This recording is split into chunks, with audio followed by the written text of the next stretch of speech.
മഴ ശക്തമാകുന്ന സാഹചര്യത്തിൽ വെള്ളിയാഴ്ചയോടെ അറബിക്കടലിൽ പുതിയ ന്യൂനമർദ്ദം രൂപപ്പെടുമെന്ന് മുന്നറിയിപ്പ്. ഇടുക്കി, തൃശൂർ ജില്ലകളിലും വടക്കൻ കേരളത്തിലും ശക്തമായ മഴ ലഭിച്ചേക്കും. കാസർഗോഡ്, കണ്ണൂർ ജില്ലകളിൽ പുതിയ ഹോട്ട്സ്പോട്ടുകൾ രൂപപ്പെട്ടതായും പാലക്കാട്, മലപ്പുറം, വയനാട്, തൃശൂർ ജില്ലകളിൽ അപകട സാധ്യതയുള്ള പുതിയ സ്ഥലങ്ങൾ കണ്ടെത്തിയിട്ടുണ്ടെന്നും മന്ത്രി കെ രാജൻ വാർത്താസമ്മേളനത്തിൽ പറഞ്ഞു. സംസ്ഥാനത്ത് അതിതീവ്ര മഴ തുടരുന്നതിനിടെയാണ് പുതിയ ന്യൂനമർദ്ദമുണ്ടാകുമെന്ന കേന്ദ്ര കാലാവസ്ഥാ വകുപ്പിന്റെ മുന്നറിയിപ്പ്. ജൂലൈ 19 മുതൽ ഓഗസ്റ്റ് 3 വരെ നീണ്ടു നിൽക്കുന്ന ന്യൂനമർദ്ദത്തെ തുടർന്ന് ശക്തമായ മഴ ലഭിച്ചേക്കുമെന്നാണ് സൂചന. കനത്ത മഴ തുടരുന്ന സാഹചര്യത്തിൽ സ്ഥിതിഗതികൾ വിലയിരുത്തുന്നതിനായി റവന്യൂ മന്ത്രി കെ രാജന്റെ നേതൃത്വത്തിൽ ജില്ലാ കളക്ടർമാരുടെ യോഗം ചേർന്നു. അപകട സാഹചര്യങ്ങൾ മുന്നിൽ കണ്ട് ആവശ്യമായ തീരുമാനങ്ങളെടുക്കാൻ ഉദ്യോഗസ്ഥരെ ചുമതലപ്പെടുത്തിയതായി മന്ത്രി പറഞ്ഞു. രാവിലത്തെ നടത്തക്കാർ, അതുപോലെ തന്നെ പത്രം, പാല് വിതരണക്കാർ വളരെ ശ്രദ്ധയോടുകൂടി ആ കാര്യങ്ങളിൽ പോകണം എന്ന് പറഞ്ഞിട്ടുണ്ട്.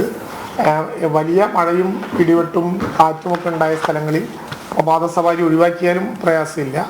ആരെങ്കിലും എന്തെങ്കിലും വിവരം കിട്ടുന്നുണ്ടെങ്കിൽ ഈ പറയുന്ന കൺട്രോൾ റൂമുകളിൽ അറിയിക്കാനും ഒരു ശ്രദ്ധ കാണിക്കേണ്ടതുണ്ട്. നിർമ്മാണ ജോലികളിൽ ഏർപ്പെടുന്നവർ, കൃഷിയിടങ്ങളിലൂടെ കടന്നു പോകുന്ന വൈദ്യുതി ലൈനുകൾ, ഇതൊക്കെ സുരക്ഷിതമാണെന്ന് ഉറപ്പുവരുത്താൻ ബന്ധപ്പെട്ട ഉദ്യോഗസ്ഥന്മാരോട് ആവശ്യമായിട്ടുള്ള നിർദ്ദേശവും നൽകിയിട്ടുണ്ട്. കാസർഗോഡ്, കണ്ണൂർ ജില്ലകളിൽ പുതിയ ഹോട്ട്സ്പോട്ടുകൾ രൂപപ്പെട്ടു. പാലക്കാട്, മലപ്പുറം, വയനാട്, തൃശൂർ ജില്ലകളിൽ അപകട സാധ്യതയുള്ള പുതിയ സ്ഥലങ്ങൾ കണ്ടെത്തിയിട്ടുണ്ട്. മണ്ണിടിച്ചിൽ, ഉരുൾപൊട്ടൽ സാധ്യതകൾ നിലനിൽക്കുന്ന വിവിധ പ്രദേശങ്ങൾ പ്രത്യേകമായി നിരീക്ഷിക്കും. മലയോര മേഖലയിലൂടെയുള്ള രാത്രി യാത്രയ്ക്ക് ആവശ്യമെങ്കിൽ നിരോധനം ഏർപ്പെടുത്തുമെന്നും മന്ത്രി പറഞ്ഞു. രാത്രി യാത്ര ആവശ്യമായ എല്ലാ ഘട്ടത്തിലും ഒഴിവാക്കാൻ കളക്ടർമാർക്ക് പ്രത്യേകമായി ചുമതലപ്പെടുത്തിയിട്ടുണ്ട്. അങ്ങനെ പ്രശ്നമുണ്ടെങ്കിൽ അത് ഒഴിവാക്കണം. പേടി തോന്നുന്ന സ്ഥലങ്ങളിൽ പബ്ലിക് ട്രാൻസ്പോർട്ട് ഒഴികെയുള്ള ബാക്കി സംഭവങ്ങൾ കൺട്രോൾ ചെയ്യുന്ന കാര്യത്തിലും ഒരു ശ്രദ്ധയുണ്ടാകണം.